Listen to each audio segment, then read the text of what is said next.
گیا، افطاری ہمارے ساتھ اس کی طے ہو گئی، مسجد چلا گیا۔ مغرب بعد لینے گیا تو کہنے لگا عشاء کے بعد آنا، اب تو میں نے پانی سے افطار کر لیا، کھانا کھانے جاؤں گا تو جماعت رہ جائے گی۔ کہتے ہیں عشاء کے بعد میں لایا، اس کو کھانا کھلایا، رات گہری ہو گئی تو میں نے کہا تو سو نہیں جاتا؟ کہنے لگا کوئی عرض نہیں، کبھی دور مزدوری کرنے نکل جاؤں تو رہ بھی جاتا ہوں، گھر والوں کو پتا ہے۔ کہتے میں نے مسافر خانہ کھولا، یوں سمجھیے ڈرائنگ روم، بیٹھک میں نے کھولی، اس کو سلا دیا۔ میں اور میری بیوی اپنی معذور بیٹی کو روٹی دینے گئے اور ہم نے جا کے اس کو کھانا کھلایا جو ٹانگوں سے معذور تھی، اور ساتھ کہا کہ بیٹی آج بڑا پرہیزگار جوان ہمارا مہمان ہے، آج چڑھتی جوانی اور تقوی کی روشنی اس کے چہرے سے چمکتی ہے، کیا بات ہے، بڑے ہی اچھے گھرانے کا تربیت یافتہ ہے۔ کہتے ہیں بچی کو کھانا کھلا کے لوٹے، اپنے کمرے میں سو گئے، بیٹی اپنے کمرے میں لیٹ گئی، ترس گئے تھے کہ بیٹی قدموں پہ چلے۔ تہجد کا وقت ہوا تو دروازے پہ دستک ہوئی، بڑی بے چینی کے ساتھ اٹھے میاں بیوی، کون ہے؟ بیٹی کی آواز آئی، ابا جی دروازہ جلدی کھولیں۔ کہتے ہیں کلیجے پھٹنے لگے، ذہن بکھرنے لگے، سوچے ہیں کہ وہ 2-1 منٹ ہمارے اوپر پہاڑ بننے لگے، دروازہ کھولا تو وہ بیٹی جس کے لیے ترس گئے تھے کبھی چلے گی، وہ اپنی ٹانگوں پہ کھڑی ہے، کبھی دوڑ کے ادھر جاتی، کبھی دوڑ کے ادھر آتی۔ بیٹیاں پریشانی کا فون کر دیں تو پھر بھی آنسو نکل آتے ہیں، اور بیٹی گھر میں خوشی آ جائے تو پھر بھی ماں باپ رو کے ہی شکر ادا کرتے ہیں، ان کے لیے روتے ہی رہتے ہیں۔ کہتے ہیں میں تڑپ گیا، بیوی بھی رونے لگی، بیٹے یہ کیا ہوا؟ ہم تو مایوس ہونے لگے تھے معاذ اللہ کہ اب تو ٹھیک نہیں ہوگی، کیا ہوا؟ کہنے لگے ابا جی اماں جی آپ نے بتایا نا نیک جوان آیا ہے، نیک آیا ہے، تو میں آپ چلے گئے تو میرے دل میں خیال آیا اے اللہ اگر وہ واقعی نیک ہے تو اس کے صدقے مجھے شفائی عطا فرما دے، یا ایھا الذین آمنوا اتقوا اللہ وابتغوا الیہ الوسیلہ، اے اللہ صحت ہی دے دے۔ کہتے ابھی میری دعا بھی پوری نہیں ہوئی کہ میرا وجود حرکت کرنے لگا، اور یہ دیکھو میں اٹھ کے کھڑا ہو گئی ہوں۔ کہتے ہیں ہم لوگوں نے یہ دیکھا تو بھاگے اس کے کمرے کی جانب، جب دروازے پہ ہاتھ رکھا تو دروازہ کھل گیا، آگے گئے تو پلنگ خالی تھا، ایک رکا چھوڑ گیا ہے۔ کہنے لگا مجھے پتا ہے میری حقیقت کھل گئی ہے، میں تو اللہ کا بندہ ہوں، اگر تمہیں مجھ سے ذرا بھی پیار ہو گیا ہے تو پھر میرے پیچھے نہ بھاگنا، اللہ کی بارگاہ میں جھک جانا، پھر گناہوں سے توبہ کر لینا۔ کہا وہ تربیت یافتہ جوان آیا ہے اور مجھے بدل گیا ہے۔ میرے بھائی ماں باپ کی ذمہ داری اولاد کو نکھارنا ہے، ان کو سنوارنا ہے، روزی روٹی کی ذمہ تو اللہ تبارک و تعالیٰ نے لیا ہوا ہے، جو ڈیوٹی اللہ کی تھی وہ معاذ اللہ ہم نے اپنے ذمہ لے لی ہے۔ اولاد کو رزق حلال کی تربیت کریں، انہیں حکم دیں کہ وہ ہاتھ نہ پھیلائیں، انہیں کہیں کہ وہ محنت کر کے کھائیں، لیکن اصل تو ان کا اخلاق سنوارنا ہے۔ بچے ہمارے ان کی پوزیشن اتنی خراب ہو جاتی ہے، ہم لاڈ پیار میں اتنا ضدی کر لیتے ہیں، جب جس بچے کا ماں باپ کے ساتھ گزارا نہیں، بتلائیے وہ بیوی کے ساتھ گزارا کرے گا؟ جس کا ماں باپ کے ساتھ وقت نہیں گزرتا وہ بہن بھائیوں کے ساتھ گزارے گا؟ جس کا ماں باپ کے ساتھ وقت نہیں گزرتا وہ کولیگز کے ساتھ وقت گزارے گا؟ کس طرح وہ اپنے آپ کو، میرے نبی کریم سید عالم صلی اللہ علیہ وسلم نے ڈیوٹی لگائی کہ ماں باپ اپنے بچے کی تربیت کریں، انہیں اللہ سے جوڑیں۔ تکلیف میں وقت گزارا جناب اسماعیل نے۔ ایک روایت ایسی بھی ملتی ہے کہ 13 سال حضرت ابراہیم پلٹ کے گئے نہیں بیٹے کا پتہ لینے، لیکن جب بھی بیٹے نے ماں سے باپ کے بارے میں پوچھا کہ میرے والد کیوں نہیں آتے تو ماں نے ایک ہی لفظ کہا، بیٹے جناب ابراہیم اللہ کے نبی ہے اور اللہ کے حکم سے ہمیں چھوڑ گئے ہیں۔ ایسی تربیت، ایسی ٹریننگ، بچے کے ذہن کو بدل ڈالا، اسے اللہ والا بنا لیا۔ اور ہمارے مفسرین نے بحث کی ہے کہ جناب اسماعیل جو اللہ کی راہ میں قربان ہونے کو تیار ہو گئے، ان کے سینے میں جو رب کریم کا اتنا پیار موجزن ہوا کہ وہ گردن کٹانے پہ تیار ہو گئے، تو فرماتے ہیں یہ تربیت جناب ہاجرہ کی تھی، یہ ٹریننگ حضرت وہ فیضان نظر تھا، یہاں کے مکتب کی کرامت تھی۔ سکھائے کس نے اسماعیل کو آداب فرزندی؟ میرے بھائی یہ جناب ہاجرہ نے تربیت دی۔ ایک بہت بڑے محدث ہیں، اتنے بڑے محدث ہیں کہ میرے نبی کریم کی مسجد نبوی میں وہ حدیث کے استاد رہے، حضرت ربیعہ بن عبد الرحمن، نبی پاک کی مسجد نبوی میں حدیث کے استاد ہوئے، اور حضرت حسن بصری جو جناب علی کے شاگرد ہیں وہ بھی حضرت ربیعہ کے شاگرد ہوئے، حضرت امام مالک جو 70 سال تک مدینہ اور مکہ میں حدیث پڑھاتے رہے وہ بھی حضرت ربیعہ کے شاگرد ہیں۔ ان کے والد کا نام تھا عبد الرحمن فروغ۔ تاریخ بغداد میں لکھا ہے کہ بنو امیہ کے دور میں تابعین کے زمانے میں جناب عبد الرحمن بن فروغ گھر سے چلے گئے۔ ایک روایت ہے بچہ چھوٹا تھا، ایک روایت ہے بچہ ابھی ماں کے پیٹ میں تھا، جہاد کرنے چلے گئے۔ اس دور میں یہ جہاد ہوتا تھا کہ ایک علاقہ فتح کیا تو مسلمان اگلے علاقے میں چلے گئے، اگلا فتح کیا تو اگلے علاقے، ایک کے بعد دوسرے لوگ پلٹ کے نہیں آتے تھے۔ حضرت عبد الرحمن گئے 30,000 دینار بیوی کو دے گئے، کہنے لگے سنبھال کے رکھنا، اور جہاد کرنے نکلے تو 27 سال تک گھر نہیں آئے، اور 27 سال کے بعد آئے تو حضرت ربیعہ محدث بن چکے ہیں، مسجد نبی میں حدیث کے استاد ہیں، بیٹا بہت بڑا شیخ بن گیا، واپس آئے، ہاتھ میں نیزہ ہے، کالی داڑھی تھی ساری سفید ہو گئی، وجود بڑا تگڑا تھا، کمزوری آ گئی، آئے نیزہ پکڑا ہوا ہے، گھوڑے پہ بیٹھے ہیں، مدینہ منورہ میں گھر ہے، دروازے پہ دستک دی، حضرت ربیعہ نے دروازہ کھولا، اندر داخل ہونے لگے تو کہنے لگے بابا تو کدھر گھستا آ رہا ہے؟ کدھر؟ اس نے کہا تو پیچھے ہٹ، تو میرے مکان پہ کب سے قبضہ کر کے بیٹھا ہے۔ بات تیز ہونے لگی، آواز تھوڑی بزرگوں کی بلند ہونے لگی تو اندر سے زوجہ نے سن لیا، وہ دروازے کی اوٹ سے دیکھنے لگی تو پہچان گئی، کہنے لگی ربیعہ پیچھے ہٹ جا، یہ کوئی غیر نہیں ہے، تیرے والد گرامی ہے، یہ تیرے والد ہیں۔ اندر آئے، باپ بیٹا ملے، عصر کی نماز کا وقت ہو گیا، بڑا روئے، 27 سال کے بعد باپ لوٹا، 27 سال کے بعد بڑے روئے۔ نماز کا وقت ہوا تو حضرت ربیعہ جلدی سے وضو کیا، مسجد نبوی شریف چلے گئے۔ جناب عبد الرحمن فروغ نے بھی کھانا وانا کھانا تھا، کھانا کھانے بیٹھے تو حکم دیکھے شوہر کیا کرتا ہے، یہ نہیں پوچھا کہ 27 سال حال کیا رہا، پوچھنے لگے میں تجھے 30,000 دینار دے گیا تھا وہ کدھر ہے؟ تو زوجہ کہنے لگی کھانا کھا لو، عصر کی نماز پڑھ کے آؤ، پھر بتاتی ہوں پیسے کہاں ہیں، آپ کی رقم بڑی اچھی جگہ پہ محفوظ ہے۔ کہتے ہیں میں نماز پڑھنے مسجد گیا، عصر کی نماز کے بعد میرے نبی پاک کے منبر پر ایک نوجوان بیٹھا ہے، گھر میں تو ان کا انداز ٹوپی پہننے کا تھا نا، سادے عام لباس میں، مسجد نبی میں جبہ پہنا ہے، سر پہ امامہ ہے، خوبصورت لب و لہجے میں رسول اللہ کے منبر پر بیٹھ کر، نبی پاک کے منبر پر بیٹھ کر، پتہ نہیں آپ کو اس بات کی لذت نصیب ہو رہی ہے کہ نہیں، عام جگہ نہیں، نبی پاک کے حضور کے منبر پر بیٹھ کر نبی پاک کی حدیثیں سنا رہے ہیں، اتنا بڑا مقدر۔ کہتے ہیں حضرت امام مالک جیسے لوگ، خواجہ حسن بصری جیسے لوگ کاغذ قلم لے کے حدیثوں کی سماعت کر رہے ہیں، ان سے درس لے رہے ہیں۔ جناب عبد الرحمن کہتے ہیں میری نظر اٹھی، کچھ بوڑھا ہو گیا تھا، کچھ اس وقت وہ ٹوپی میں سادے لباس میں تھے، پہچان نہ پایا۔ ایک شخص سے پوچھا یار ہے تو جوان پر اس کے چہرے کی نورانیت میرے دل کو بھا گئی ہے تو جوان پر اس کا حدیثیں بیان کرنے کا انداز میری طبیعت کو گھائل کر گیا، یہ کون ہے جو نبی پاک کی مسجد میں بیٹھ کے حدیثیں بیان کر رہا ہے؟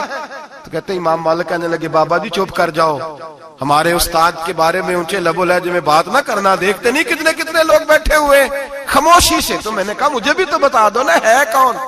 تو کہنے لگے کوئی عبد الرحمن فروغ نام کے بزرگ ہیں، یہ ان کے بیٹے ہیں، ربیعہ نام ہے۔ کہتے ہیں جب لفظ کہے تو میرے آنسو چھلک کے باہر آئے اور میں حضور کی مسجد میں گر گیا اور رونے لگا کہ یہاں اور میرے رسول پاک سید عالم صلی اللہ علیہ وسلم کے منبر پر اور میرا بیٹا۔ کہتے ہیں میں تڑپ کے گھر گیا اور گھر جا کے میں نے اپنی بیوی کو جب دیکھا تو میرے آنسو نکل گئے، میری بیوی سمجھ گئی کہ یہ میرے محدث بیٹے کو دیکھ آیا ہے۔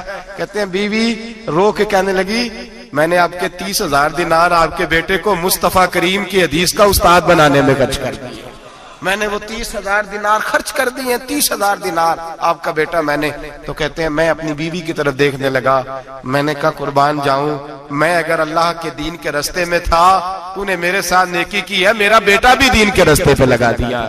میرے بھائی اللہ سے جوڑا، اللہ سے جوڑا ان لوگوں نے اپنی اولادوں کو، رب کریم والا بنایا ان لوگوں نے اپنی اولادوں کو۔ اور پھر جب ارشاد فرمایا کہ چھوٹی چھوٹی برائی، ایک لقمہ حرام سے بھی وہ لوگ بچے، اور پھر جو آیت نمبر 18 نے کہا کہ وَلَا تُصَغِّرْ خَدَّكَ لِلنَّاسِ، بیٹے منہ پھیر پھیر کے نہ جا، پھیر پھیر کے نہ جا، اگر آپ ناراض نہ ہوں تو ہم تربیت دیتے ہیں، کہتے ہیں اس بچے کے ساتھ نہ پھرا کر، یہ غریب ہے، اس کے ساتھ نہ پھرا کر، وَلَا تَمْشِ فِي الْأَرْضِ مَرَحًا، حضرت لقمان بیٹے سے کہتے ہیں منہ پھیر پھیر کے لوگوں سے بات نہ کر اور اکڑ اکڑ کے نہ چل، إِنَّ اللَّهَ لَا يُحِبُّ كُلَّ مُخْتَالٍ فَخُورٍ، اللہ کو وہ پسند ہی نہیں جو اکڑ اکڑ کے چلے اور اترائے۔ ابھی بھی رواج ہے، کہتے ہیں دوستی لگانا تو اپنے برابر کے دوستوں سے، ایسے نہ وہ ہمارا سٹیٹس ہی نہیں، ابھی بھی وہ فرق، جو تو سید بھی ہو، مرزا بھی ہو، افغان بھی ہو، تم سبھی کچھ ہو، بتاؤ کہ مسلمان بھی ہو۔ آجزی کا درس دیا اپنی اولاد کو، آجزی کا، ان کو ادب سکھایا، ان کو انکساری سکھائی، لوگوں کے اندر مل بیٹھنے کا درس دیا۔ جو آدمی انکساری والا ہوتا ہے، عاجزی والا ہوتا ہے، یوں سمجھو اسے شہد لگا ہوا ہے، دنیا خود اس کے پیچھے بھاگ بھاگ کے آتی ہے۔ جو سب کے ساتھ اس نے سلوک کرنے کا عادی ہوتا ہے، لوگ اس کے گرویدہ ہو جاتے ہیں۔ لیکن جس آدمی کو آپ اکڑنا سکھا دیں، جس بچے کو آپ کہیں بس تو ہے اور کوئی بھی نہیں، اس کی اپنی زندگی بھی اس کے لیے پریشانی والی ہو جاتی ہے۔ میرے نبی رحمت سید عالم صلی اللہ تعالی علیہ وآلہ وسلم نے ارشاد فرمایا، کسی باپ نے اپنے بیٹے کو جو سب سے اچھا تحفہ دیا ہے وہ یہ ہے کہ اس نے اپنے بچے کو اچھا ادب سکھا دیا ہے، اپنے بچے کو اچھا۔ حضرت لقمان کہتے ہیں بیٹے منہ پھیر پھیر کے باتیں نہ کرنا، زمین پہ اکڑ اکڑ کے نہ چلنا، اللہ کو اکڑنے والے لوگ پسند۔ ہارون رشید نے امام نسائی کی ڈیوٹی لگائی کہ میرے بیٹے کو حدیث پڑھائیں گارا آ کے، تو امام نسائی کہنے لگے یہ نبی پاک کا دین ہے، یہ میں اس کو رسوا نہیں کر سکتا، جس نے پڑھنا ہے میرے پاس آ کے پڑھے، اور جہاں سب بچے بیٹھتے ہیں وہیں پڑھے۔ ہارون رشید کہنے لگا حضور آپ کیا سمجھتے ہیں، میں نے بھی تو آپ کو آزمانے کے لیے یہ جملہ کہا تھا، یہ وہیں آ کے پڑھے گا جہاں سارے غریبوں کے بچے پڑھتے ہیں۔ اب تو روز استاد کٹہرے میں کھڑا ہوتا ہے، اسکول کے استاد کا تو مجھے نہیں پتا، پہلے مدرسے کا استاد تو روز بیچارہ ہاتھ باندھ کے چودھری صاحب نے کہنے سے میرے منڈے نو مارے تو 8000 کا مولوی ہے، اور میرا بیٹا تو 8000 کے روز گول گپے کھا جاتا ہے، میرے بیٹے کو تو نے مارا ہے، تجھے اپنی حیثیت کا پتہ ہے؟ روز استاد کٹہرے میں کھڑا ہوتا ہے۔ بچے فری میں مفت میں حافظ جی مفت میں حفظ کراتے ہیں، خدا جانے محترم کتنی مشکل سے ادارہ چلاتا ہے، اور بچے کے ماں باپ آ کہتے ہیں بلاؤ مولوی صاحب کو، اس کی طاقت کیسے ہوئی میرے بچے کو مارا ہے؟ وہ مولوی وہ جو کل دانے لینے آیا تھا وہ آج میرے بچے کو مارے گا؟ یہ رویہ ہے ہمارا۔ ہارون رشید بادشاہ نے اپنے بیٹے کو امام نسائی کے پاس پڑھنے بٹھایا۔ ایک دن حضرت کہاں لوگ کہتے ہیں بس بس بیٹا ٹھیک ہے، سیدھا سیدھا تو دین سیکھ کے آیا، ایسے کسی درویش کا مرید ہونا اور کسی عالم کی نوکری کرنا، اب تو بالکل ٹھیک ہے، پیر اساں بھی رکھے نے، یہ کہ تیرا طریقہ ہے، تو پیچھے لگ گیا ہے، یہ کس طرح کا تیرا رویہ ہے؟ ہارون رشید بادشاہ، ہارون رشید وقت کا مطلق العنان بادشاہ، امام نسائی ان کے بیٹے کے استاد ہیں، امام نسائی رحمت اللہ علیہ کے پاس بیٹا پڑھتا ہے۔ ہارون رشید گزر رہا تھا تو بیٹا وضو کرا رہا ہے، شہزادہ وضو کرا رہا ہے استاد جی کو، اور پیر دھلا رہا ہے۔ ہارون رشید گھوڑے سے گزرا تو اس نے دیکھا خانقاہ کے باہر، مدرسے کے باہر استاد جی وضو کر رہے ہیں اور بیٹا وضو کرا رہا ہے، سراہی پکڑی ہے، لوٹا پکڑا ہے، استاد جی پیر دھو رہے ہیں۔ ہارون رشید غصے سے اترا، ساتھ بہت سارے سپاہی تھے، انہوں نے کہا کہ یہ مولوی کو مارے گا، مولوی کو مارے گا کہ تو کس طرح میرے بیٹے سے یہ کام کاج کرا رہا ہے؟ کہتے نیچے اترے اور ہارون رشید نے جا کے نا زور سے ایک تھپڑ اپنے بیٹے کے چہرے پہ مارا۔ بیٹا کہنے لگا ابا جی میری غلطی کیا ہے؟ فرمانے لگے تجھے پتہ ہی نہیں تو کس شخص کے پاس پڑھتا ہے؟ تو پانی ڈال رہا ہے، تیرے استاد کو اپنے ہاتھوں سے اپنے پیر دھونے پڑ رہے ہیں۔ بیوقوف، ایک ہاتھ سے پانی ڈال اور دوسرے ہاتھ سے استاد کے پیر دھو، تجھے پتہ ہی نہیں کہ یہ شخص جب نبی پاک کی حدیثیں بیان کرتا ہے تو کئیوں کو مصطفیٰ کا دیدار نصیب ہو جاتا ہے۔ یہ پتہ نہیں تو کس محدث کا شاگرد ہے، ایک ہاتھ سے پیر پہ پانی ڈال دوسرے ہاتھ سے دھو، اس لیے کہ باندھ علموں جو کرے فقیری وہ کافر مرے دیوانہ ہو۔ اگر تو نے دنیا میں کامیاب ہونا ہے تو اس سے فیض علم حاصل کر، بیٹے یاد رکھ، اگر تو اس کی بارگاہ میں حاضری دے گا تو تو آگے بڑھے گا۔ حضرت عمر بن عبدالعزیز کتنا بڑا شخص ہے، ثانی عمر کہا گیا، ثانی عمر کہا گیا۔ حضرت عمر بن عبدالعزیز رحمت اللہ علیہ، حضرت صالح بن کسان ایک محدث تھے مدینے کے، ان کے شاگرد تھے۔ بچوں کو ہم آج ہی کہاں بچے ادب کرتے ہیں ساتھ جا، کہاں ادب کرتے؟ ایک اسٹوڈنٹ مجھے کہنے لگا جی ہم ادب کرتے تھے جب تک استاد ٹیوشن نہیں لیتے تھے، اب استاد بھی تو ٹیوشن لے کے پڑھاتے ہیں۔ اور میں نے کہا خدا کے بندے کیا دے سکتا ہے تو استاد کو؟ حضرت علی فرماتے ہیں جس نے ایک لفظ پڑھایا مجھے گلی میں کھڑا کر کے بیچ بھی سکتا ہے، تو نے قیمت کیا ڈالی ہے؟ استاد کچھ بھی کر لے، استاد نے تو استاد ہی رہنا ہے نا میرے بھائی، لیکن وہ لب و لہجہ ہمارا موجود ہے۔ مجھے ایک دفعہ میرے کالج کے لوگوں نے بلایا، کہنے لگے آپ یہاں بھی پڑھے ہوئے ہیں اور مدارس میں بھی، تو ذرا فرق بیان کریں کالج کا اور مدرسے کا، کچھ بیان کریں۔ میرے ٹیچرز بھی تھے بہت سارے، تو میں نے کہا معذرت کے ساتھ یہاں تو بڑا مشکل ہو جائے گا بات کرنا، لیکن ایک جملہ میں نے مدرسے اور کالج میں ایک فرق محسوس کیا ہے۔ ہمارا مدرسے کا طالب علم آج بھی ہمارے جوتے اٹھا کے آگے رکھتا ہے، وہ آج بھی استاد کی موٹر سائیکل کو ٹاکی مارتا ہے، آج بھی صاف کرتا ہے۔ ہمارا مدرسے کا طالب علم آج بھی استاد کو پشت نہیں کرتا، لیکن کالج کا طالب علم پوچھتا ہے اسلامی آتلا آیا ہے، انگریزی والا آیا ہے؟ میں نے کہا اس کے تو لب و لہجے میں ادب نہیں ہے، اس لیے میں نے دونوں جگہ وقت گزارا تو میں سمجھا ہوں بڑے حالات خراب ہیں مدرسوں میں بھی. اب وہ کیفیت نہیں رہی جو بزرگوں کی تھی، لیکن پھر بھی اگر ادب ہے تو مدارس میں ابھی بھی ہے، ابھی بھی خانقاہوں میں ادب ہے، یہاں ابھی بھی خیر کی توقع موجود. وہاں سے تو رخصت ہو گیا، وہاں تو معاملہ اور طرح کا ہو گیا. اللہ ماشاءاللہ. حضرت عمر بن عبدالعزیز جناب صالح بن کیسان کے پاس پڑھتے تھے، اسٹوڈنٹ تھے، اور پھر بعد میں آپ ان کے مرید بھی ہوئے، باقاعدہ درس لیتے تھے طریقت کا.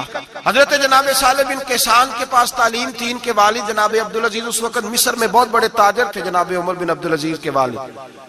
تو ان کے پاس چھوڑ گئے، کہا میرے بیٹے کی صرف ان کو دین نہ پڑھانا، اس کی روحانی تربیت بھی کرنا.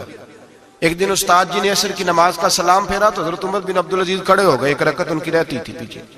تو آپ نے نماز کے بعد بلایا اور بڑے میٹھے لب و لہجے میں کہا عمر کیا بات ہے، تیری ایک رکعت رہ گئی؟ تو کہنے لگے استاد جی میں کنگھی کر رہا تھا، شیشے کے آگے کھڑا تھا، تو آئینہ دیکھتے دیکھتے بال سوارتے سوارتے مجھے پتہ ہی نہیں چلا، جب آیا ہوں تو لیٹ ہو گیا. حضرت صالح بن کیسان رحمت اللہ علیہ نے ان کے والد کو مصر میں خط لکھا، فرمایا آپ کا بیٹا میری پوری فرما برداری نہیں کرتا، کل کو مجھے نہ کہنا تربیت صحیح نہیں ہوئی. آج فلاں تاریخ کو اس نے ایک رکعت پوری چھوڑ دی ہے جماعت کے ساتھ، اس لیے کہ وہ کنگھی کر رہا تھا بالوں کی، پوری رکعت چھوڑ دی ہے. ابا جی بہت بڑے تاجر تھے، پر انہوں نے یہ نہیں کہا کہ مولوی تو پاگل ہو گیا، اس کو تو پتہ ہی نہیں کیا ہو گیا، ابھی بچہ ہو جائے گا سیانا، کوئی بات نہیں ٹھیک ہو جائے گا. حضرت عبدالعزیز نے وہاں سے ایک شخص بھیجا پیسے دے کے، گھوڑا دے کے، فرمایا مدینے جاؤ، اور سیدھا مدینے آیا. حضرت عمر بن عبدالعزیز کو گھر سے اچکا، بلایا نہیں، زبردستی پکڑا، اچک کے گھوڑے پہ بٹھایا، حجام کی دکان پہ لے گئے، فرمایا اس کی ٹینڈ کر دو. نے بال کاٹ دیے اور بال کٹوا کے سیدھے حضرت صالح بن کیسان کے پاس لے گئے. کہنے لگے حضور یہ کھاتا ہے اس کے والد کا، میں نے اس کی ٹینڈ کرا دی ہے، جس بالوں کی وجہ سے اس کی جماعت رہ گئی تھی میں نے وہ بال ہی ختم کر دیے.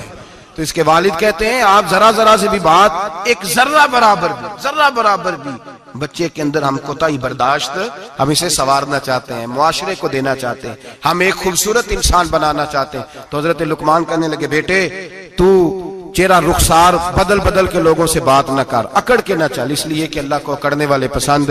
تو کیا کر وقصد فی مشی کا وغضض من صوتک، درمیانی چال چل، آواز کو پست رکھ. ہم اپنے بچوں کو میانہ روی کا درس نہیں دیتے. اگر کسی کے پاس بہت زیادہ پیسے ہیں تو وہ بس کہتا ہے میرا بیٹا، میں نے سارے لاڑ دیکھے ہیں، میں نے ہر خواہش پوری کی ہے. یہ تو کوئی عقل مندی کی بات نہیں. ضرور خواہشات پوری کریں، اگر ہیں تو کنجوسی کرنے سے منع کیا ہے نبی پاک صلی اللہ علیہ وسلم، لیکن بچے کو معتدل رکھیں، اسے دھوپ اور چھاؤں دونوں کا پتہ ہونا چاہیے. اگر زمانے میں کبھی کڑی دھوپ آ جائے تو اسے اندازہ ہو کہ میں نے یہاں کیسے کھڑے ہونا ہے. اس کو درمیانہ اور میانہ روی کا اسے درس دیں، اسے پتہ ہو، وہ نرم دل بھی ہو اور برائی کے مقابلے میں ڈٹ جانے کی طاقت بھی رکھتا ہو. بچے کو درمیانہ رستہ، میرے نبی کریم علیہ الصلوۃ والسلام نے فرمایا ما علم نقتصد، جو درمیانی چال چلتا ہے وہ کبھی تنگ نہیں ہوتا. اور خیر الامور اوسطها، سب سے بہترین رستہ وہ ہے جو درمیانہ ہوتا ہے، جس میں افراط و تفریط نہیں ہوتی. بچوں کو درمیانہ پن سکھائیں، ان کو ان کے لب و لہجے کے اندر ایسا مزاج پیدا کریں کہ جس کے اندر وہ اپنی. دو چیزیں زندگی میں بڑی ضروری ہوتی ہیں، ان کو کبھی نہیں بھولنا چاہیے. ایک تو یہ کہ ہمارا کوئی وارث ہونا چاہیے، ہمیں لاوارث نہیں ہونا چاہیے.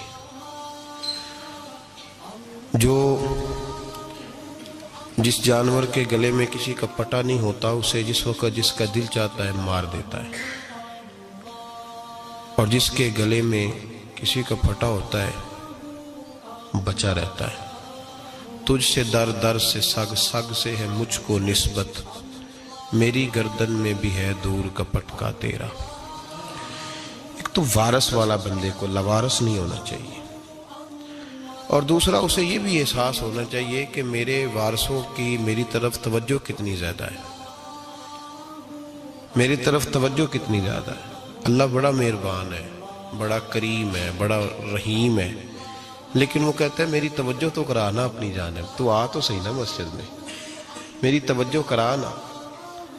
تو نماز پڑھے گا تو میں تجھے ثواب دوں گا، تو روزہ رکھے گا تو میں تجھے اجر دوں گا، تو حقوق العباد پورے کرے گا تو میں تجھے معاف کروں گا. یہ تھوڑی بات ہے کہ اللہ بڑا مہربان ہے تو ہم گھر میں بیٹھے رہیں تو رحمت چھلک چھلک کے آئے گی، اس میں شک نہیں. لیکن وہ کہتا ہے تجھے ماننا تو پڑے گا نا، اگر تو نہیں مانے گا تو تجھے سزا دوں گا. ایک تو وارث والے بنے، لاوارث نہ بنے.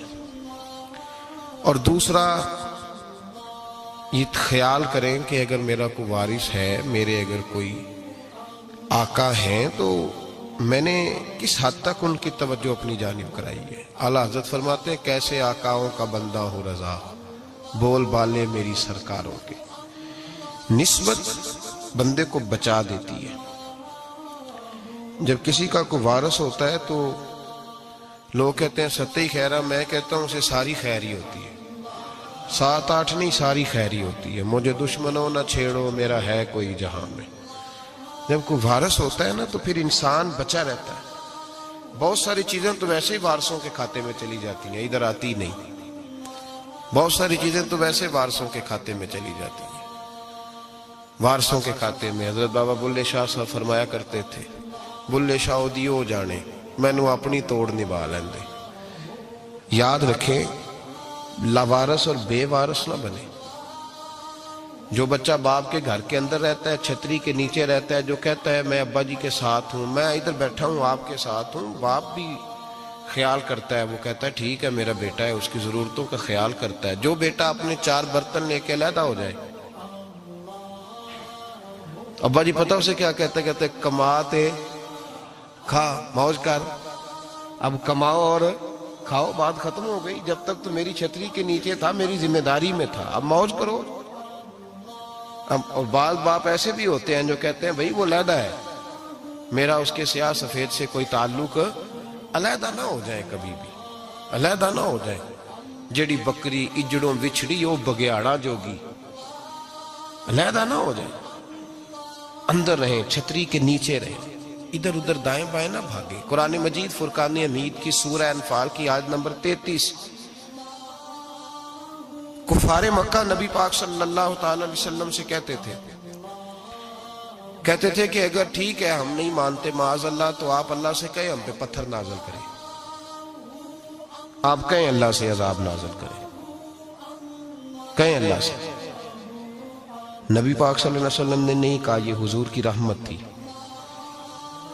حضور نے کہا ہی نہیں کہ یا اللہ تو نازل فرما پتھر۔ کافر کہتے تھے کہیں اللہ سے پتھر نازل کرے، تو اللہ پاک نے سورہ انفال کی آیت نمبر 33 میں فرمایا محبوب وما کان اللہ لیعذبہم وانت فیہم، اللہ کا کام ہی نہیں انہیں عذاب دے، اللہ کا کام ہی نہیں۔ محبوب میری رحمت کو گوارا نہیں، کیسے عذاب دوں، وانت فیہم، تو جو ان کے درمیان موجود ہے۔ محبوب جب تک تو مکے میں موجود ہے، مدینے میں موجود ہے، میں انہیں عذاب نہیں دوں گا۔ یہ مانگیں گے بھی تو میں انہیں عذاب، اللہ تو کافر کو عذاب نہیں دیتا مصطفیٰ کی برکت سے، اللہ تو کافر کو۔ بلکہ ایک نقطہ ہمارے مفسرین نے بیان کیا ہے، نبی پاک صلی اللہ علیہ وسلم طائف تشریف لے گئے تو حضور سید عالم صلی اللہ علیہ وسلم نے ان کو تبلیغ کی، انہوں نے جواب میں پتھر مارے، حضور کو لہو لہان کر دیا، حضور واپس تشریف لائے۔ حضرت زید بن حارثہ رضی اللہ تعالیٰ عنہ ساتھ تھے، کہتے ہیں جب واپس آئے تو اللہ پاک نے حضرت جبریل امین کو بھیجا، کہا میرے محبوب سے جا کے پوچھو کہ حبیب اگر تو کہتا ہے نا تو میں ان کو 2 پہاڑیوں کے بیچ رکھ کے مسل دیتا ہوں، 2 پہاڑیوں کے درمیان رکھ کے پیس دیتا ہوں، تباہ کر دیتا ہوں ساری بستی طائف کی۔ اگر تو کہتا ہے مسل دیتا ہوں ساری بستی، تو اگر کہتا ہے تو۔ حضور نے فرمایا نہیں یا اللہ، چلو یہ نہیں مانتے، ان کی آنے والی نسلیں ہی مان جائیں گی، یہ نہیں۔ اب ہمارے مفسرین نے یہاں ایک جملہ لکھا ہے، ہمارے بزرگ فرماتے ہیں جو رب کافر کو عذاب نہیں دیتا بغیر محبوب کے مشورے کے، کافر کو عذاب نہیں دیتا محبوب کے مشورے کے بغیر، تو مسلمانوں کو کیسے عذاب دے گا؟ جو کافر کو عذاب دینے سے پہلے نبی پاک سے مشورہ کرتا ہے، تو کہے تو دے دوں عذاب، کافر کو عذاب نہیں دے رہا، پہلے مصطفیٰ سے پوچھتا ہے حبیب تو اگر کہے تو دوں عذاب، تو کیا وہ مسلمان کے بارے میں نبی پاک سے مشورہ نہیں کرے گا؟ تو پھر اعلیٰ حضرت بول پڑے، کہنے لگے کیسے آقاؤں کا بندہ ہو رضا، بول بالے میری سرکاروں کے، کیسے آقاؤں کا بندہ ہو رضا، بول بالے۔ اور پھر کہنے لگے پیش حق مجدہ شفاعت کا سناتے جائیں گے، وہ آپ روتے جائیں گے، ہم کو ہنساتے جائیں گے، وسعتیں دی ہیں خدا نے دامن محبوب کو، جرم کھلتے جائیں گے اور وہ چھپاتے جائیں گے۔ اور باغ جنت میں محمد مسکراتے جائیں گے، پھول رحمت کے گریں گے، ہم اٹھاتے جائیں گے صلی اللہ علیہ وسلم۔ تو یاد رکھیں، جب کوئی وارث ہوتا ہے تو وہ بچاتا ہے، وہ دفاع کرتا ہے، آگے کھڑا ہو جاتا ہے، کہتا تو میرے ساتھ بات کر، بچے کو چھوڑ، میرے ساتھ بات کر، وہ سامنے۔ اور ویسے بھی بندہ غیور ہوتا ہے، یار مجھے زیادہ تو نہیں، چلے میں اتنا سیانہ تو نہیں، اتنا مجھے ضرور پتا ہے کہ چھوٹے بھائی کو خود رکھ کے نہ کئی دفعہ بندہ ٹانگوں کے نیچے تو ٹھڈوں اور مکوں سے پھینٹی لگاتا ہے، ناک سے خون بھی نکال دیتا ہے اپنے بھائی کو، لیکن گلی میں اگر کوئی اور تھپڑ مارے تو بندہ کہتا ہے تیری طاقت کیسے ہوئی، میرے بھائی کو ہاتھ لگایا تو نے، تیری جرت کیسے ہوئی۔ ڈنڈا لے کے بندہ اپنے بیٹے پہ سارا ڈنڈا ہی توڑ دیتا ہے مار مار کے، تو غلط کام کرتا ہے۔ باہر اگر کوئی میلی آنکھ سے دیکھے، میلی آنکھ، وارث جیندے ہون تے بوٹے سکدے نہیں، جب کوئی وارث ہوتا ہے تو کہتا ہے نا بھائی نا، سوال ہی نہیں پیدا ہوتا، ہو ہی نہیں سکتا۔ میرے حضرت صاحب فرمایا کرتے تھے ہم تو ان وارثوں کے ماننے والے ہیں کہ جب قبر میں جاتے ہیں تو وارث سراہنے آ کے کھڑے ہوتے ہیں، کہتے ہیں یا رسول اللہ یہ آپ کے دروازے کا غلام ہے، میں نے خود بازو پکڑ کے غلام بنایا ہے۔ یہ کیسے ہو جاتا ہے؟ وہ وارث آ کے کھڑے ہو جاتے ہیں خود۔ اور میں نے کئی دفعہ سنائی یہ بات، مولوی اشرف علی تھانوی نے لکھا ہے، غوث اعظم رضی اللہ تعالیٰ عنہ کا دھوبی کپڑے دھوتا تھا، فوت ہو گیا تو قبر میں فرشتے نے آ کے پوچھا من ربو کا، کہنے لگا جی میں تو عبد القادر جیلانی کا دھوبی ہوں۔ پھر پوچھا ماں دینو کا، کہنے لگا ساری زندگی غوث کے کپڑے دھوئے، میں اس کے کپڑے دھوتا رہا ہوں۔ اس نے کہا میں رب اور دین پوچھتا ہوں تو عبد القادر کا بتاتا ہے۔ مولوی اشرف علی تھانوی کہتے ہیں کہ حضرت غوث اعظم رضی اللہ تعالیٰ عنہ خود قبر میں آئے اور کہنے لگے تمہیں سمجھ نہیں آ رہی، تمہیں بتا تو رہا ہے کہ عبد القادر کے تو کوئی دروازے کے پاس سے گزر جائے تو اسے خدا یاد آ جاتا ہے، اس نے تو ساری زندگی کپڑے دھو کے دیے، اسے نہیں پتا خدا کا۔ کیسے آقاؤں کا بندہ ہوں رضا، بول بالے میری سرکاروں کے۔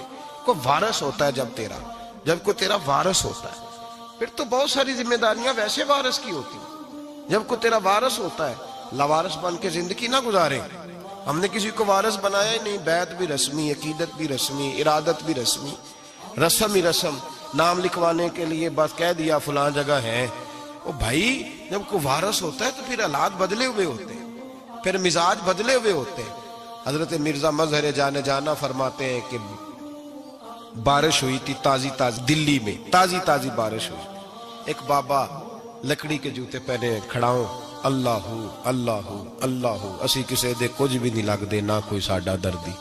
بابا مست ہو کے جا رہا، اللہ اللہ کرتا جا رہا۔ ایک طوائف اپنے کوٹھے سے اتر کے تو سیڑھیوں پہ بیٹھی تھی، ساتھ اس کا یار بھی بیٹھا تھا۔ بابا اپنی مستی میں جا رہا، تو بابا جی کے پیروں سے کچھ مٹی اڑی تو اس عورت کے کپڑوں پہ پڑ گئی، پرواہ نہیں، بزرگ گزر رہے ہیں۔ وہ یار اس کا دوڑا ہوا آیا، اس نے آ کے تھپڑ مارا، کا خیال نہیں سارے اس کے کپڑے آلودہ کر دیے، تو کدھر تیرا دماغ نہیں ٹھیک؟ بابے نے نظر اٹھائی، کہا بیٹے میں نے دیکھا نہیں، چل اللہ تیرا بھلا کرے، تو نے بدلہ لے لیا۔ بابا جی چپ کر کے وَإِذَا خَاطَبَهُمُ الْجَاهِلُونَ قَالُوا السَّلَامَ، چپ کر کے گزر گئے۔ ٹھنڈ کا موسم تھا، بارش تازہ ہوئی تھی، حلوائی دودھ کاڑ رہا تھا، اس نے بٹھایا بابا جی کو پھٹے پہ، پیالہ پکڑا، دوڑ کے آگے بڑھا، بزرگ آ گئے، آئیے بیٹھیے، دودھ کا گرم گرم پیالہ شکر ڈال کے دیا، بابا جی نے دودھ پیا، پھر نظر جھکی، پھر رنگ بدلا، کہنے لگے مالک تو کتنا بے نیاز ہے، کہیں تھپڑ مرواتا ہے کہیں دودھ پلاتا ہے، تیری بے نیازی ہے نا، ادھر تھپڑ مروایا یہاں دودھ پلایا، تو ہی جانتا ہے تیرے رنگ کیا ہے۔ ابھی بابا وہیں بیٹھا تھا، دوڑے آئے پیچھے سے لوگ، شور ہوا، بابے کو دبوچ کے وہاں لے گئے جہاں اس نوجوان نے تھپڑ مارا تھا، کہا تو اللہ کا بندہ ہے، اللہ کے بندے بد دعا تو نہیں دیتے، ہوا کیا؟ کہا تو نے بد دعا دی ہے؟ کہا نہیں دی، بات بتاؤ۔ کہنے لگے اس نے تجھے تھپڑ مارا ہے، چھت پہ چڑھا ہے، پیر پھسلا ہے، گردن کے بل گرا ہے، منکا ٹوٹ گیا، مر گیا ہے، تو نے بد دعا دی ہے۔ بابا جی کہنے لگے یار میں نے تو دوسرا لفظ بھی نہیں کہا، بھلا ہو کہہ کے گزرا ہوں، میں نے نہیں بد دعا دی۔ کہا تو نے دی ہے تبھی تو مر گیا، کہا نہیں دی۔ کہا بابا تو بزرگ آدمی ہے، سچ بول۔ تو بابا جی کہنے لگے سچ سنو، پھر میں آ رہا تھا، میرے پیروں سے مٹی اڑی، اس کے یار کے کپڑوں پہ پڑی، اسے برا لگا، اس نے مجھے مارا، جب اس نے مجھے مارا تو میں کوئی لوارث تو نہیں تھا، جب اس نے مجھے مارا تو میں کوئی لوارث تو نہیں تھا، مجھے دشمنوں نہ چھیڑو، میرا ہے کوئی جہاں میں ابھی پکار لوں گا، نہیں دور ہے مدینہ۔ اس نے مجھے مارا تو میں کوئی لوارث تھا کہ میرا بدلہ کوئی نہ لیتا، اس نے مجھے مارا ہے تو میرے یار کو برا لگا تو اس نے اسے مار دیا ہے، میری تو غلطی کوئی نہیں، یاروں کا جھگڑا ہے، یہ تو دوستوں کا جھگڑا ہے، یہ تو یاروں کا جھگڑا ہے، کوئی غلطی نہیں میری، کوئی غلطی نہیں۔ خش خش جنہ قدر نہیں میرا، اے میرے صاحب نو وڈیاں، میں تے گلیاں دا روڑا کوڑا، میں گلیاں دا روڑا کوڑا، میں نو محل چڑھایا ہے سائیاں، میں نو محل چڑھایا ہے سائیاں۔ فرمایا اس نے مجھے لوارث سمجھا تھا کہ تھپڑ مار کے گزر جائے، میرا کو پوچھے گا ہی نہیں۔ میرے رسول پاک علیہ السلام کے بارے میں رب فرماتا ہے ابھی میں تو تیرے ہوتے ہوئے کافر کو سزا نہیں دیتا کہ تو موجود ہے۔ یاد رکھے حضرت فضیل بن عیاض فرماتے ہیں ایک جوان تھا، مسجد میں آیا، لوگوں سے کہنے لگا روٹی کھلاؤ، کسی نے توجہ نہ کی، اس نے کہا میں رب بتانے والا ہوں، میری طرف دیکھو تو صحیح، کسی شخص نے خیال ہی نہ کیا۔ پھر اس نے کہا یار تھوڑا سوچو، نمازیوں سے کہا، اہل علاقہ سے کہا، انہوں نے کہا تیری طرح کے بڑے درویش دیکھیں۔ مسجد کے محراب میں وہ رب کریم کا بندہ انتقال کر گیا۔ جب فوت ہو گیا نا، لوگوں کا مزاج ہے بیمار کو دوائی نہیں دیتے، جنازے پہ وقت پہ پہنچ جاتے، جب کوئی گر رہا ہوتا ہے تو سہارا کوئی نہیں دیتا، جب کوئی گر جاتا ہے ٹانگ ٹوٹ جاتی ہے تو تیمارداری کو زمانہ پہنچ جاتا ہے۔ وہ بزرگ، وہ نوجوان اللہ کا نیک بندہ مسجد کے محراب میں فوت ہو گیا۔ حضرت فضیل ابن عیاض کہتے ہیں امام صاحب نے اعلان کیا چندہ دو، کوئی لاوارث فوت ہو گیا، کفن دینا۔ چندہ کٹھا ہوا، کفن خریدا، جنازہ پڑا، عشاء کے بعد دفن کر کے آئے۔ فجر کی نماز کے لیے جب امام اور مؤذن مسجد میں آئے تو چیخیں مارنے لگے، تڑپنے لگے، دور دور تک آوازیں پھیل گئی، دنیا دوڑی آئی، کیا ہوا؟ کہنے لگے وہ جو تم نے کفن پہنایا تھا وہ یہاں پڑا ہوا ہے، اور دیکھو کفن پہ تحریر لکھی ہے۔ تحریر کیا ہے؟ عرش کے مالک نے فرمایا میرے دوست نے روٹی مانگی تم نے دی نہیں، اس نے تمہیں میرے قریب کرنے کے لیے اپنی طرف توجہ کرائی، تم نے کی نہیں، اور میرا یار تمہارے کفن کا محتاج تھا، سنبھال کے رکھو اپنا کفن، میں نے اسے جنت کا لباس عطا فرما دیا، سنبھال کے رکھو، یہ کوئی لاوارثوں کا ٹولہ ہے۔ یاد رکھیں جو وارث والے ہیں، وارث والے ان کا رنگ اور ہے، جو ماننے والے ہیں ان کا مزاج اور ہے۔ اپنی زندگی لوارثوں کی طرح نہیں گزاریں، تھوڑا سا ادھر گیا تھا تو پھر تھوڑا سا ادھر گیا تھا تو تھوڑا سا، یہ کیا بات ہوئی، یہ کیا بات ہوئی؟ اپنے آپ کو، اپنی نسبت کو، اپنے عقیدے کو مضبوط رکھیں۔ 1 انچ کے لیے اعلیٰ حضرت فاضل بریلوی رحمت اللہ علیہ کے مکان کی دیوار گر گئی، ایک کونا مکان کا، آپ جانتے ہیں پرانی دیواریں چھوٹی ہوتی تھی اور بارشوں میں اکثر گھروں کی دیواریں گری ہوئی ہوتی تھی، ایک سائیڈ کی دیوار گر گئی تو اس کونے میں ہندوؤں کا گھر تھا۔ اب مستری صاحب رات کو آئے، ان سے بات ہوئی تو کہنے لگے سویرے کام شروع کروں گا۔ کہا 1-2 صاحب نے کہ ہندوؤں کا گھر ساتھ ہے اور وہ دشمن بھی بڑے زیادہ ہیں تو رات کو ہی ہو جائے۔ کہنے لگا جی نہیں میری مجبوری ہے، مزدور کہاں سے لاؤں گا، بڑے معاملات ہیں، سویرے شروع ہوگی۔ اب رات کو مولانا ظفر الدین بہاری علیہ رحمہ کہتے ہیں بچے مدرسے کے، باقی سارے لوگ، سب کو جمع کیا گیا، چونکہ اس طرف سے تھوڑا خطرہ تھا ہندوؤں کی جانب سے۔ کہا جناب یہ بڑے دشمن ہیں اسلام کے، تو اس طرح کرو کہ 2-3 بچوں کی ڈیوٹی لگائیں یا کچھ لوگوں کی یہاں رات کو پہرا دیا جائے، ٹھنڈ بھی بڑی زیادہ تھی، کھڑا ہونا بھی مشکل تھا۔ اعلیٰ حضرت رحمت اللہ علیہ عشاء کی نماز کے بعد جلدی حجرہ خاص میں تشریف لے جاتے تھے۔ اس رات جب دیکھا نا باہر شور ہو رہا ہے تو اسی طرح سر پہ ایک رومال لپیٹا تو باہر آ گئے، کہنے لگے کیا شور ہے؟ کہا حضور سردی ذرا زیادہ ہے تو یہاں کسی کی ڈیوٹی لگانی ہے پہرے کی۔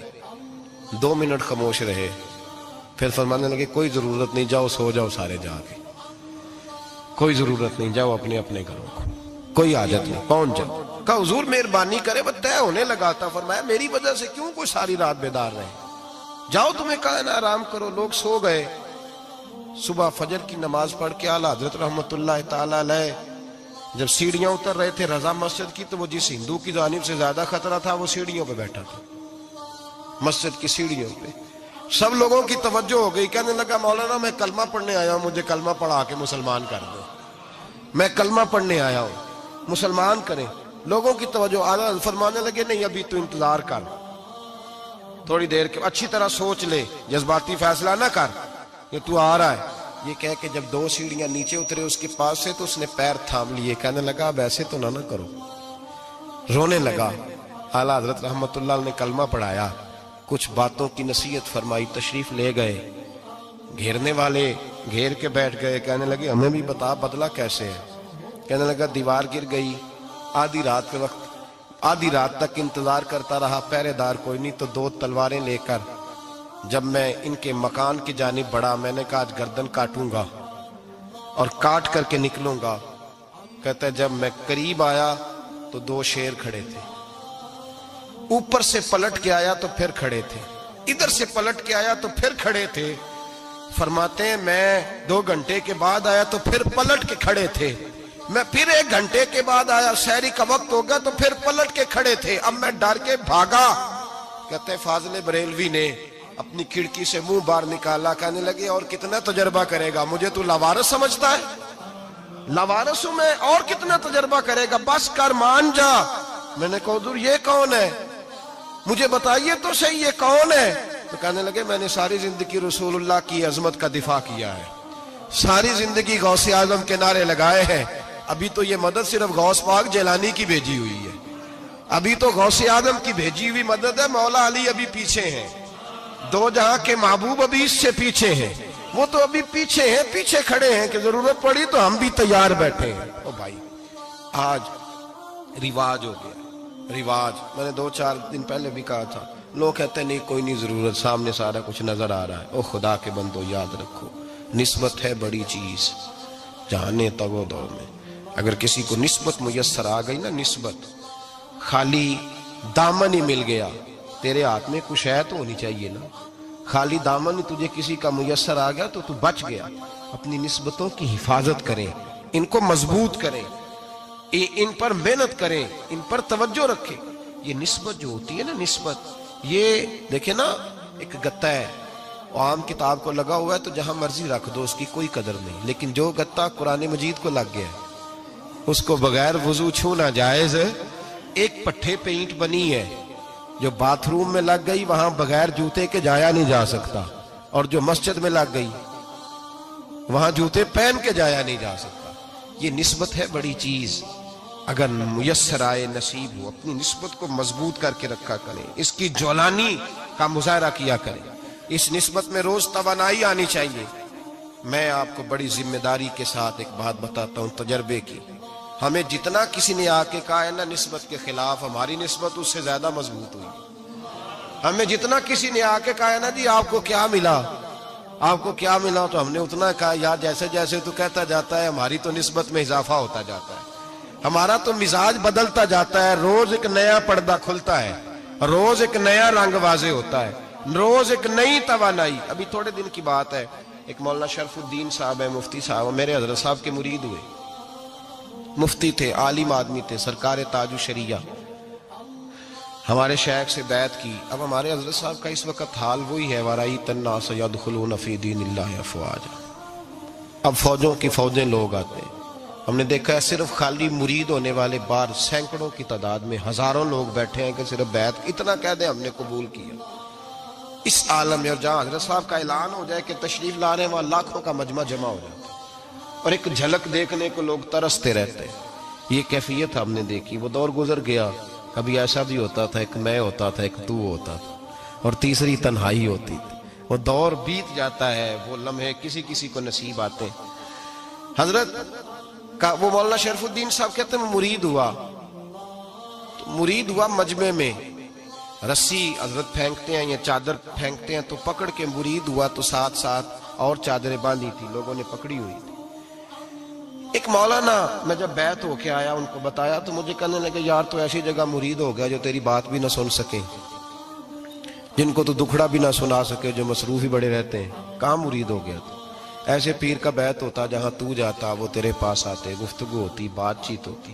کہتے جب انہوں نے مجھے بہت زیادہ قائل کیا نا، بہت زیادہ، تو میں نے ارادہ کر لیا، میں نے کہا بات ٹھیک ہے، بیعت کہیں اور ہونا چاہیے تھا۔ کہتے میں عشاء کے بعد سویا تو حضرت صاحب مجھے خواب میں ملے، خواب میں، اور فرمانے لگے مولانا جب آپ مرید ہوئے تھے تو آپ اس جانب بیٹھے تھے، اس کونے میں آپ تھے، اتنے لوگ آپ سے پہلے تھے، اس حال میں آپ مرید ہوئے تھے، اور جہاں تک بات چیت کرنے کی بات ہے تو آپ نے جو دل میں سوچا تھا وہ میں نے آ کے آپ کو بتا دیا ہے، پھر بھی بڑی ضرورت ہو تو میرے صاحبزادے کا نمبر لے لیں اور فون کر لیا کریں، بات ہو جایا کرے گی۔ کہتے ہیں یہ ابھی بات ہو ہی رہی تھی کہ میرے دروازے پہ دستک ہوئی تو میری آنکھ کھل گئی، میری آنکھ کھلی تو میں پریشان ہوں کہ نمبر تو ملا نہیں۔ ایک انجینئر صاحب میرے محلے میں رہتے تھے، فرماتے ہیں وہ شام کو میرے پاس آئے اور کہنے لگے مولانا سنا ہے آپ حضرت مفتی اختر رضا صاحب سے مرید ہو گئے؟ میں نے کہا ہاں، تو کہنے لگے میں ان کے مدرسے میں کام کر کے آئے ہوں، میرے پاس ان کے بیٹے کا نمبر ہے، چاہیے آپ کو؟ نمبر ہے چاہیے؟ کہتے ہیں نمبر مجھے وہ شام کو گھر آ کے دے گئے۔ اب جب میں آستانہ نور پہ بریلی شریف ملنے کے لیے حاضر ہوا تو میرے دل میں خیال آیا، جب میں اندر گیا نا تو میرے دل میں خیال آیا حضور خواب جو آئی تھی اتنی بھی جلدی کیا ہے، ذرا ٹھہر جائیے، آپ ملے جو تھے تو صاحب نمبر بھی دے ہی جاتے۔ میرے دل میں خیال آیا تو السلام علیکم کے بعد حضرت کہنے لگے مولانا مجھے تو جلدی کوئی نہیں تھی، آپ کے دروازے پہ دستک ہو گئی تھی، مجھے تو کوئی جلدی نہیں تھی، آپ کا دروازہ بجنے لگا تھا، مجھے تو جلدی کوئی نہیں تھی لوٹنے کی۔ ہر مشکل دی کنجی یارو ہاتھ مرداں دے آئی، اور مرد نظر کرے جس ویلے مشکل رہے نہ کائی۔ بس لوگوں یہ یاد رکھو اور اس پہ عمل کرو، اپنی نسبتوں کو مضبوط کریں۔ ہمارا تو جیسے دن کا اجالا چمکتا ہے نا، چمکتا ہے دل کا اجالا، جیسے نیا دن چڑھتا ہے ہمارے لیے تو ایک نئی روشنی لے کے آتا ہے۔ اپنے آپ کو بیدار رکھیں۔ سورج اگر باہر پورا نکل آئے نا تو جو آدمی آنکھیں زور سے بند کر لے اسے کوئی شے نظر نہیں آتی، پورا سورج نکلا ہوا بھی ہو۔ سورج اسے نظر آئے گا جس کی اپنی آنکھیں بھی کھلی ہوں گی، تو آنکھیں نہیں کھول رہے، تو آنکھیں نہیں کھول رہے، آنکھیں، یہ شکوہ آنکھیں نہ کھولنے کا ہے، آنکھیں نہیں کھول رہے تو سورج کیسے نظر آئے گا؟ بات ذرا سخت ہے پر چلو آپ میرے عزیز ہیں کر جاتا ہوں۔ ملا رومی رحمت اللہ تعالی علیہ فرماتے مجھ سے ایک شخص نے کہا کہ نبی پاک صلی اللہ تعالی علیہ وسلم اگر سراجم منیرہ ہے تو نظر کیوں نہیں آتے؟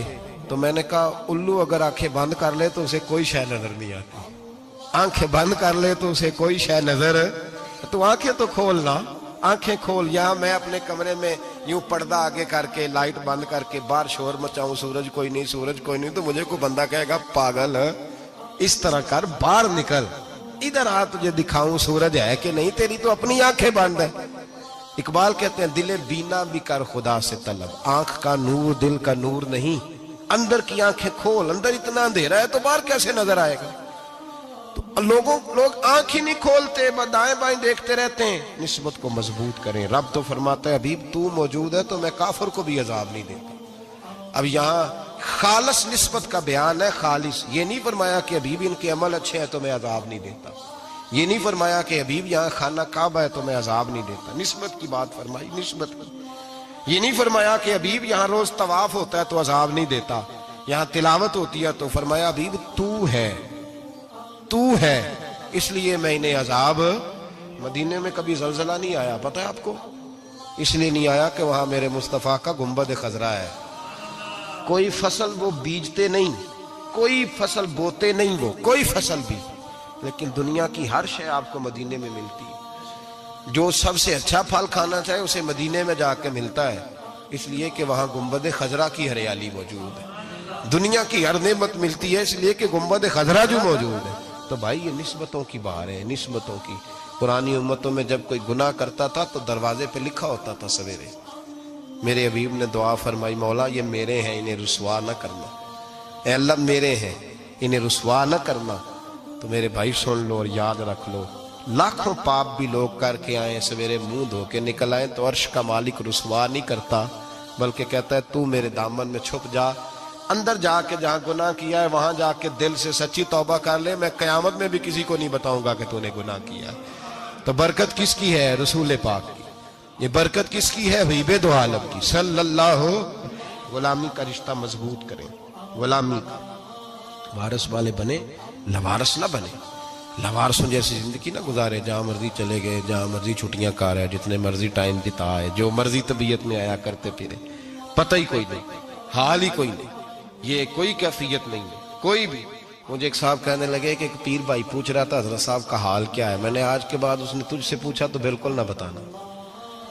وہ کیسا بیٹا ہے، وہ کیسا بیٹا ہے جو پڑوسیوں سے دائیں بائیں لوگوں سے حال پوچھتا ہے؟ اسے پتہ ہی نہیں، اسے خبر ہی نہیں، اسے تو لمحے لمحے کی خبر ہونی چاہیے، اسے تو منٹ منٹ کا پتہ ہونا چاہیے تھا. وہ اس نے کس طرح کی نسبت رکھی ہوئی ہے جس کو ہم سایوں سے پوچھنے پڑتا ہے ذرا پتہ کر کے بتانا حال کیا ہے.